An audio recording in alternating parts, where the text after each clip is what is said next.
Road to assembly 2026 നമ്മളിന്ന് സംസാരിക്കുന്നത് കാസർഗോഡ് ജില്ലയെ പറ്റി. കാസർഗോഡ് ജില്ല വളരെ പ്രത്യേകതയുള്ള ജില്ലയാണ്. അതതിൻ്റെ സാംസ്കാരിക വൈവിധ്യം കൊണ്ടും ഭൂപ്രകൃതി കൊണ്ടും വളരെ പ്രത്യേകതയുള്ളൊരു ജില്ലയാണ് കാസർഗോഡ് ജില്ല. ഒരുപാട് കോട്ടകളും നദികളും കായലുകളും ഒക്കെ നിറഞ്ഞ കാസർഗോഡ് ജില്ല.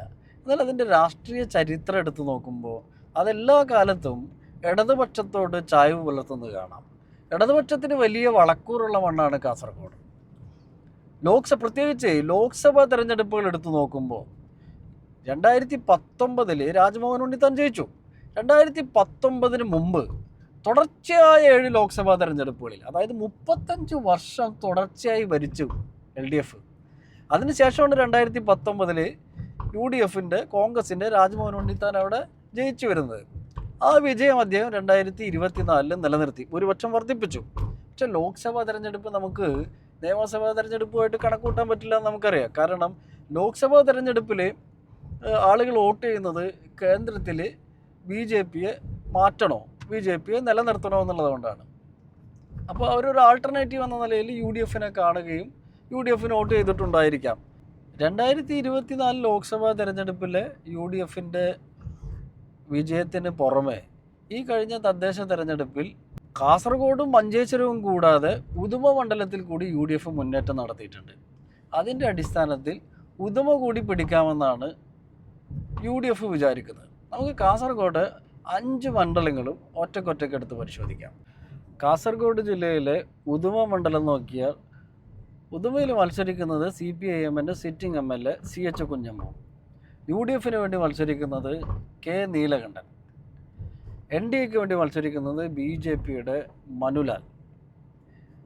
ഈ ഉദുമയുടെ രാഷ്ട്രീയ ചരിത്രം പരിശോധിച്ചാൽ 1977 ശേഷം അവിടെ നടന്നിട്ടുള്ള 10 നിയമസഭാ തെരഞ്ഞെടുപ്പുകളിൽ 2 മാത്രമാണ് UDFന് ജയിക്കാൻ കഴിഞ്ഞിട്ടുള്ളത്.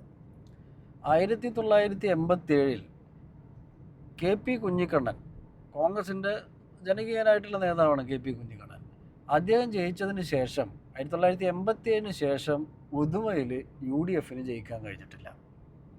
2021 ഇപ്പോഴത്തെ സിറ്റിംഗ് MLA CH കുഞ്ഞമ്പു പരാജയപ്പെടുത്തിയത് കോൺഗ്രസിൻ്റെ ബാലകൃഷ്ണൻ പെരിയെ 13,000 പരം വോട്ടുകൾക്കാണ് പരാജയപ്പെടുത്തിയത്. പ്രിയപ്പെട്ട ബാലേട്ടനെ പരാജയപ്പെടുത്തിയത് 13,000 പരം വോട്ടുകൾക്കാണ്. കാസർഗോഡ് ജില്ലയിൽ UDF പ്രതീക്ഷ വയ്ക്കുന്ന, അവരുടെ 2 ഷുവർ സീറ്റ് എന്ന് അവർ പ്രതീക്ഷ വയ്ക്കുന്ന മഞ്ചേശ്വരവും കാസർഗോഡും കൂടാതെ അവരിപ്പോൾ പ്രതീക്ഷിക്കുന്നത് ഈ ഉദുമ മണ്ഡലം കൂടി പിടിക്കാമെന്നുള്ളതാണ്. അതിനവർ കണക്കാക്കുന്നത്, UDF കണക്കാക്കുന്നത് ഈ തെരഞ്ഞെടുപ്പിൽ ഉണ്ടാകുമെന്ന് വിചാരിക്കുന്ന ഭരണവിരുദ്ധ വികാരവും അതുപോലെ തദ്ദേശ തെരഞ്ഞെടുപ്പിൽ UDFന് ഉദുമയിൽ LDFൻ്റെ ഒപ്പത്തിനൊപ്പം നിൽക്കാൻ കഴിഞ്ഞിട്ടുണ്ടെന്നുള്ളതാണ്. അപ്പോൾ മഞ്ചേശ്വരവും കാസർഗോഡും കൂടാതെ ഉദുമ കൂടി പിടിക്കാമെന്നാണ് UDFൻ്റെ കണക്കുകൂട്ടൽ. അതിന് അവരൊരു പ്രാദേശിക നേതാവാണ്, നമ്മൾ സംസ്ഥാന തലത്തിലൊന്നും കേട്ടിട്ടുള്ള നേതാവല്ല. എന്നാൽ മനസ്സിലാക്കുന്നത് അദ്ദേഹം KSUവിൽ തൊട്ട് KPCCയുടെ ജനറൽ സെക്രട്ടറി വരെ ആയിട്ടുള്ള ആളാണ്. അദ്ദേഹത്തിന് അവിടെ ചില അടിത്തറകളുണ്ട്. അദ്ദേഹത്തിന് ഈ ഭരണവിരുദ്ധ വികാരത്തോടൊപ്പം ഇദ്ദേഹത്തിനുള്ള ചില പ്രാദേശികമായിട്ടുള്ള പിന്തുണ കൂടിയാകുമ്പോൾ ഇത്തവണ ഉദുമ പിടിക്കാമെന്നാണ് UDFൻ്റെ കണക്കുകൂട്ടൽ. എന്നാൽ CH കുഞ്ഞമ്പു വളരെ ജനകീയനായിട്ടുള്ള നേതാവാണ്. കഴിഞ്ഞ വർഷങ്ങളിൽ അദ്ദേഹം അവിടെ മണ്ഡലത്തിൽ നടത്തിയിട്ടുള്ള വികസന പ്രവർത്തനങ്ങളും സ്വാഭാവികമായിട്ട് LDFന് ലഭിക്കുന്ന പരമ്പരാഗതമായി ലഭിക്കുന്ന ഉറച്ച വോട്ടുകൾ മാത്രം മതി അവിടെ LDFന് ജയിക്കാവുന്നതാണ്. നമ്മുടെ കണക്കുകൂട്ടലിൽ അവിടെ ഭരണവിരുദ്ധ വികാരം ആഞ്ഞടിച്ചാൽ തന്നെ CH കുഞ്ഞമ്പുവിൻ്റെ ലീഡ് മാർജിൻ കുറയ്ക്കാൻ കഴിയുമെന്നല്ലാതെ UDFന് അവിടെ വിജയിക്കാൻ കഴിയുമെന്ന് തോന്നുന്നില്ല. ഉദുമ മണ്ഡലത്തിൽ CH കുഞ്ഞമ്പു തന്നെ വിജയിച്ച് കയറുമെന്നാണ് നമ്മുടെ ഒരു കണക്കൂട്ടൽ. കാസർഗോഡ് 2ാമത്തെ മണ്ഡലം കാഞ്ഞങ്ങാട് മണ്ഡലം. 1957 തൊട്ട് 2008 വരെ ഈ മണ്ഡലം ഹൊസ്ദുർഗ് മണ്ഡലം എന്നാണ് അറിയപ്പെട്ടിരുന്നത്. 2008 ശേഷം ഈ മണ്ഡലം കാഞ്ഞങ്ങാട് മണ്ഡലമായി മാറി. അതിനുശേഷം നടന്ന 3 തെരഞ്ഞെടുപ്പുകളിലും 2011 2016 2021 CPI ആണ് അവിടെ ജയിച്ചത്. LDF ആ സീറ്റ് CPIക്ക് കൊടുത്തു. CPIയുടെ ഇ ചന്ദ്രശേഖരൻ അദ്ദേഹം വലിയ ഭൂരിപക്ഷത്തിൽ ജയിച്ചു വന്ന 3 തെരഞ്ഞെടുപ്പുകളിൽ 2011, 16, 21 കഴിഞ്ഞ തവണ 2021 കോൺഗ്രസിൻ്റെ ഒരു സുരേഷിനെ 27,000-ൽ പരം വോട്ടുകൾക്കാണ് ഇ ചന്ദ്രശേഖരൻ പരാജയപ്പെടുത്തിയത്. അതുകൊണ്ട് LDFൻ്റെ ഒരു ഷുവർ സീറ്റാണത്. ഇത്തവണ അത് കഴിഞ്ഞ തവണ തൃക്കരിപ്പൂരാണ് കേരള കോൺഗ്രസ് ജോസഫ് വിഭാഗത്തിന് കൊടുത്തതെങ്കിൽ ഇത്തവണ കേരള കോൺഗ്രസ് ജോസഫ് വിഭാഗത്തിൻ്റെ കയ്യിൽ നിന്ന് തൃക്കരിപ്പൂരെടുത്ത് അത് സന്ദീപ് വാര്യർക്ക് കൊടുക്കുകയും ഈ മണ്ഡലം കേരള കോൺഗ്രസ് ജോസഫ് വിഭാഗത്തിന് കൊടുത്തു. അവരുടെ ഒരു നോക്കുമ്പോൾ ഷൈജി ഓട്ടപ്പള്ളി അങ്ങനെ ഒരു സ്ഥാനാർത്ഥിയാണ്. അതുപോലെ CPIക്ക് അവിടെ അഡ്വക്കേറ്റ് ഗോവിന്ദൻ പള്ളിക്കാപ്പിൽ. യാതൊരു സംശയവും കൂടാതെ പറയാം, കാഞ്ഞങ്ങാട് CPI ജയിക്കും. CPIയുടെ സ്ഥാനാർത്ഥി അഡ്വക്കേറ്റ് ഗോവിന്ദൻ പള്ളിക്കാപ്പിൽ കാഞ്ഞങ്ങാട് ജയിക്കും. കാസർഗോഡ് തൃക്കരിപ്പൂർ മണ്ഡലം. ഈ തൃക്കരിപ്പൂർ മണ്ഡലം ഇടതുപക്ഷത്തിൻ്റെ ചെങ്കോട്ടയാണെന്ന് പറയാൻ വേണമെങ്കിൽ. അത് ആദ്യം നീലേശ്വരം മണ്ഡലമായിരുന്നു. ഈ അവിഭക്ത കണ്ണൂരിൻ്റെ ഭാഗമായ നീലേശ്വരം മണ്ഡലത്തിൽ നിന്നാണ് 1957 EMS ജയിച്ചു വന്നത്. EMS മാത്രമല്ല, മുൻ മുഖ്യമന്ത്രിയായ EK നായനാർ 1987-ലും 91-ലും മത്സരിച്ച് വിജയിച്ചു വന്ന മണ്ഡലം.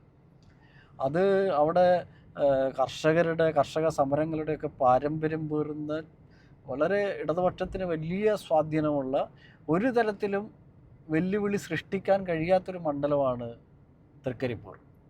എന്തുകൊണ്ട് ഇപ്പോൾ തൃക്കരിപ്പൂർ വാർത്തകളിൽ നിറയുന്നു എന്ന് ചോദിച്ചാൽ, തൃക്കരിപ്പൂരിൽ കോൺഗ്രസിൻ്റെ സ്ഥാനാർത്ഥിത്വം പ്രഖ്യാപിച്ചതിന് ശേഷമാണ് തൃക്കരിപ്പൂർ വാർത്തകളിൽ നിറയുന്നത്. അതൊന്നുമല്ല, പാലക്കാട് ഉപതെരഞ്ഞെടുപ്പിൻ്റെ സമയത്ത് വെറുപ്പിൻ്റെ കടയിൽ നിന്ന് ചാടി സ്നേഹത്തിൻ്റെ കടയിലേക്ക് ഓടിക്കയറിയ സന്ദീപ് വാര്യരുടെ സ്ഥാനാർത്ഥിത്വം കൊണ്ടാണ് തൃക്കരിപ്പൂർ ഇപ്പോൾ വാർത്തകളിൽ നിറയുന്നത്. സന്ദീപ് വാര്യർ ഓളം ഉണ്ടാക്കാൻ കഴിയുന്ന നേതാവാണ്. പാലക്കാട് ഉപതെരഞ്ഞെടുപ്പിൻ്റെ സമയത്ത് സന്ദീപ് വാര്യർ കോൺഗ്രസിലേക്ക് പോയപ്പോൾ ആ കോൺഗ്രസ് പ്രവേശനത്തെ എതിർത്തത് കെ മുരളീധരനാണ്. സന്ദീപ് വാര്യർ അപ്പം എന്തു പറഞ്ഞു? ഈ ആന, കടൽ, കെ മുരളീധരൻ, മോഹൻലാൽ ഇവരെ മലയാളിക്ക് എത്ര കണ്ടാലും മടുക്കില്ല എന്നുള്ളത്. സന്ദീപ് വാര്യരുടെ ഈ ഡയലോഗ് കെ മുരളീധരനെ പെരുത്തിഷ്ടായി. അപ്പോൾ അതുപോലെ അത്തരം പ്രസ്താവനകൾ ഇറക്കാനും ഓളം സൃഷ്ടിക്കാനൊക്കെ കഴിയുന്നൊരു നേതാവാണ് സന്ദീപ് വാര്യർ.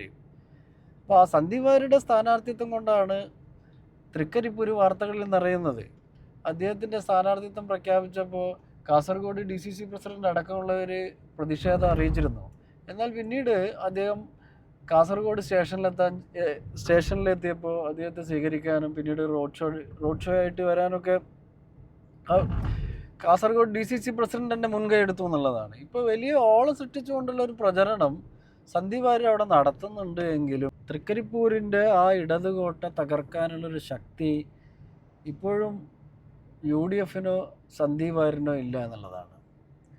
കഴിഞ്ഞ തിരഞ്ഞെടുപ്പിൽ 26,000 വോട്ടുകൾക്കാണ് കേരള കോൺഗ്രസ് ജോസഫിൻ്റെ MP ജോസഫ്, പഴയ IAS കാരനാണ്, അദ്ദേഹത്തെ തോൽപ്പിച്ചത്. അത്രയും വോട്ടുകളുള്ള അത്രയും കരുത്തുറ്റ മണ്ഡലമാണ് തൃക്കരിപ്പൂർ. അവിടെ വേറൊരു പോയിന്റ് കൂടിയുണ്ട്. അവിടെ തൃക്കരിപ്പൂർ BJPക്ക് വലിയ വോട്ടുള്ള മണ്ഡലമൊന്നുമല്ല എങ്കിൽ പോലും എങ്ങനെ പോയാലും ഒരു 10,000 വോട്ട് പിടിക്കാൻ 15,000 വോട്ട് പിടിക്കാൻ കഴിയുന്ന ഒരു പാർട്ടിയാണ് BJP. എല്ലാ മണ്ഡലത്തിലും, കേരളത്തിലെ എല്ലാ മണ്ഡലത്തിലും ഒരു 15,000-ൽ പരം വോട്ട് പിടിക്കാൻ കഴിവുള്ളൊരു പാർട്ടിയാണ് BJP. അവിടെ NDAയുടെ സ്ഥാനാർത്ഥിയായിട്ട് നിർത്തിയിട്ടുള്ളത് ഒരു 2020യുടെ സ്ഥാനാർത്ഥിയാണ്, രവി കുളങ്ങര എന്ന് പറഞ്ഞൊരു സ്ഥാനാർത്ഥിയാണ്. ഈ സന്ദീപ് വാര്യർ എത്രത്തോളം ഓളം സൃഷ്ടിക്കുന്നോ ഇനി ഒരു മൂടുപടം സൃഷ്ടിക്കുകയാണ്. സന്ദീപ് വാര്യർ ഇതാ തൃക്കരിപ്പൂർ ജയിക്കാൻ പോവുകയാണ്, സന്ദീപ് വാര്യരുടെ ഒരു അട്ടിമറി വിജയം നേടും എന്നുള്ളൊരു പ്രചരണം ശക്തമാക്കി കഴിഞ്ഞാൽ ഈ BJP വോട്ടുകൾ സ്വാഭാവികമായിട്ട് VPP മുസ്തഫയ്ക്ക് കിട്ടും.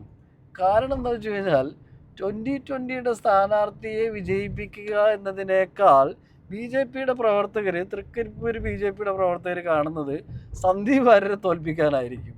അതുകൊണ്ട് എത്രത്തോളം സന്ദീപ് വാര്യർ പ്രചാരണം ശക്തമാക്കുന്നോ അത്രത്തോളം BJP വോട്ടുകൾ VPP മുസ്തഫയ്ക്ക് കിട്ടും എന്നുള്ളതാണ്. ഇനി BJPയുടെ വോട്ടുകൾ ഇല്ലെങ്കിൽ പോലും 10,000-20,000 വോട്ടുകൾക്ക് ജയിക്കാൻ കഴിയുന്ന ഒരു മണ്ഡലമാണ് തൃക്കരിപ്പൂർ. അതിൽ വലിയ മാറ്റം ഉണ്ടാവില്ല. ശക്തമായ ഭരണവിരുദ്ധ വികാരവും സന്ദീപ് വാര്യരുടെ സ്ഥാനാർത്ഥിയുമൊക്കെ VPP മുസ്തഫയുടെ ലീഡ് മാർജിൻ കുറയ്ക്കാമെങ്കിലും അവിടെ തൃക്കരിപ്പൂര് VPP മുസ്തഫ ജയിച്ചു കയറും. തൃക്കരിപ്പൂര് VPP മുസ്തഫ.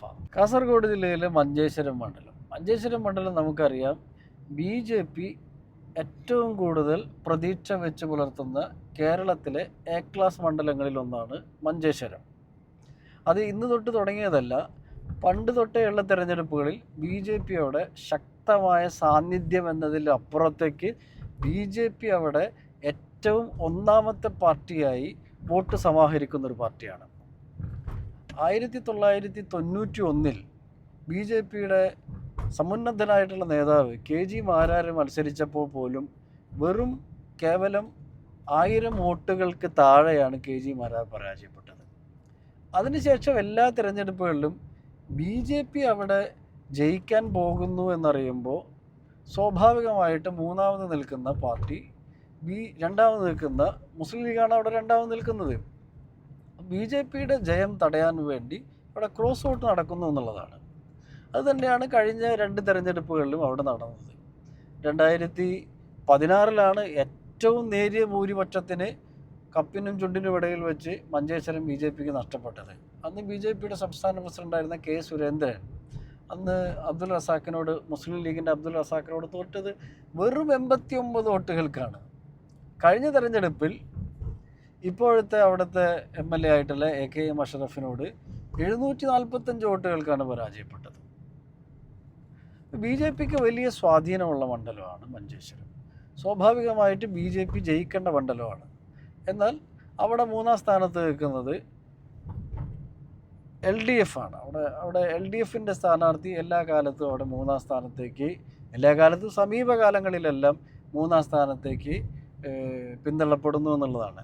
അതിന് കാരണം BJPയുടെ ജയം നിഷേധിക്കാൻ വേണ്ടി BJP അവിടെ ജയിക്കാതിരിക്കാൻ അവിടെ CPMലെ വോട്ടുകൾ, ഇടതുപക്ഷത്തിൻ്റെ വോട്ടുകൾ ലീഗിലേക്ക് പോകുന്നു എന്നുള്ള ആരോപണമാണ് എല്ലാ കാലത്തും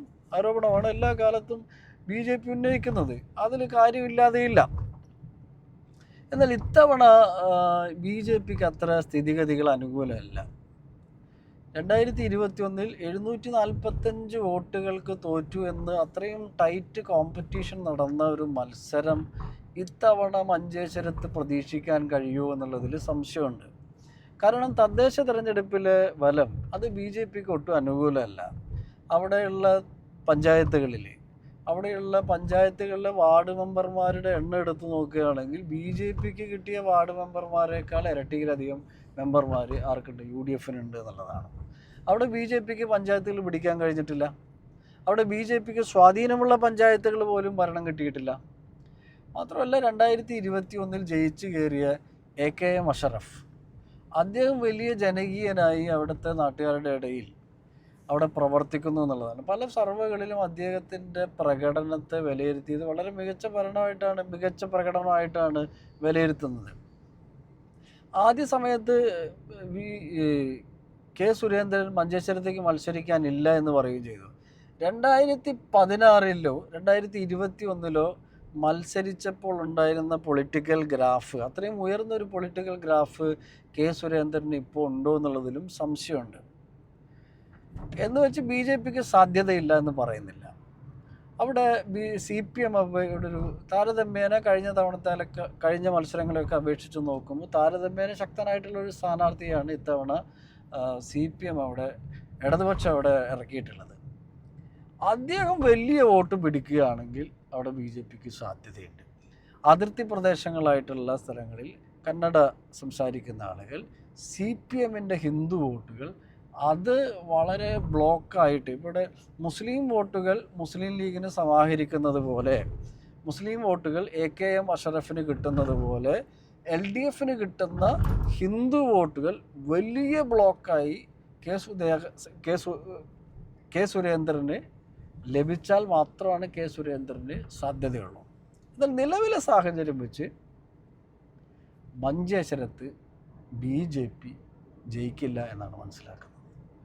നിലവിലെ സാഹചര്യത്തിൽ അവിടെ മുസ്ലിം ലീഗിൻ്റെ AKM അഷറഫ് തന്നെ ജയിക്കും. കാസർഗോഡ് മണ്ഡലം ലീഗിൻ്റെ ഒരു ഉറച്ച കോട്ടയാണ്, ലീഗിൻ്റെ ഉറച്ച മണ്ഡലമാണ്. കഴിഞ്ഞ തെരഞ്ഞെടുപ്പുകളിലൊക്കെ നോക്കിക്കഴിഞ്ഞ് കഴിഞ്ഞാൽ അത് നമുക്ക് വ്യക്തവുമാണ്. മുസ്ലിം വോട്ടുകൾ വളരെ ബൾക്കായി മുസ്ലിം ലീഗിന് വോട്ട് ചെയ്യപ്പെടുന്നൊരു സ്ഥലമാണ് കാസർഗോഡ് മണ്ഡലം. മഞ്ചേശ്വരം മണ്ഡലം പോലെ തന്നെ BJP ആണ് കാസർഗോഡ് മണ്ഡലത്തിൽ ഈ കഴിഞ്ഞ തെരഞ്ഞെടുപ്പുകളിലൊക്കെ 2ാം സ്ഥാനത്ത് വരുന്നത്. പതിവിന് വിപരീതമായി LDF ഇപ്പോൾ കുറച്ച് മികച്ച പെർഫോമൻസ് കാഴ്ചവെക്കാൻ കഴിയുന്ന ഒരാളെയാണ് സ്ഥാനാർത്ഥിയാക്കിയത്. അത് ഷാനവാസ് പാദൂറിനെയാണ്. ഈ ഷാനവാസ് പാദൂറിനെ മഞ്ചേശ്വരത്ത് സ്ഥാനാർത്ഥിയാക്കുകയാണെങ്കിൽ അത് സുരേന്ദ്രന് വലിയ സഹായകമായേനെ. ഷാനവാസ് പാദൂർ മഞ്ചേശ്വരത്ത് വോട്ട് പിടിച്ചു കഴിഞ്ഞാൽ സുരേന്ദ്രന് വേണമെങ്കിൽ അവിടെ ജയിക്കാം. അതുകൊണ്ട് ഷാനവാസ് പാദൂറിനെ LDF എവിടെ സ്ഥാനാർത്ഥിയാക്കിയില്ല, മഞ്ചേശ്വരത്ത് സ്ഥാനാർത്ഥിയാക്കിയില്ല. അങ്ങനെയാണ് ഷാനവാസ് പാദൂർ എവിടെ വരുന്നത്, കാസർഗോഡ് മണ്ഡലത്തിൽ വരുന്നത്.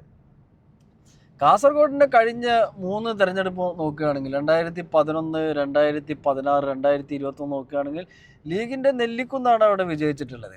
പക്ഷെ അപ്പോഴൊക്കെ നമ്മൾ ശ്രദ്ധിക്കേണ്ട ഒരു കാര്യം, കഴിഞ്ഞ തെരഞ്ഞെടുപ്പിൽ BJPയുടെ K. ശ്രീകാന്ത് അവിടെ 50,000 വോട്ടുകൾ നേടിയിട്ടുണ്ട്. അതിന് മുന്നത്തെ 2016 രവീശ തന്ത്രി കുണ്ടാർ അദ്ദേഹം 56,000 വോട്ട് നേടിയിട്ടുണ്ട്. ഈ മുസ്ലിം ലീഗിന് മുസ്ലിം വോട്ടുകൾ സമാഹരിക്കാൻ കഴിയുന്നത് പോലെ തന്നെ BJP വോട്ടുകൾ വലിയ രീതിയിൽ സമാഹരിക്കാൻ കഴിയുന്ന ഒരു മണ്ഡലമാണ് കാസർഗോഡ് മണ്ഡലം.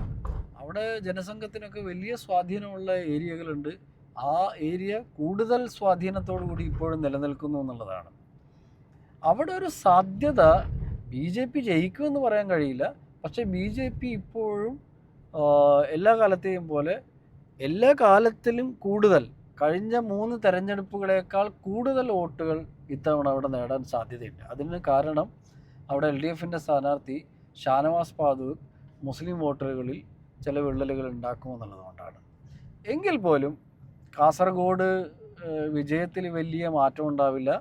കാസർഗോഡ് മണ്ഡലത്തിൽ ലീഗിൻ്റെ സ്ഥാനാർത്ഥി മൈൻ ഹാജി തന്നെ വിജയിക്കുമെന്നുള്ളതാണ്.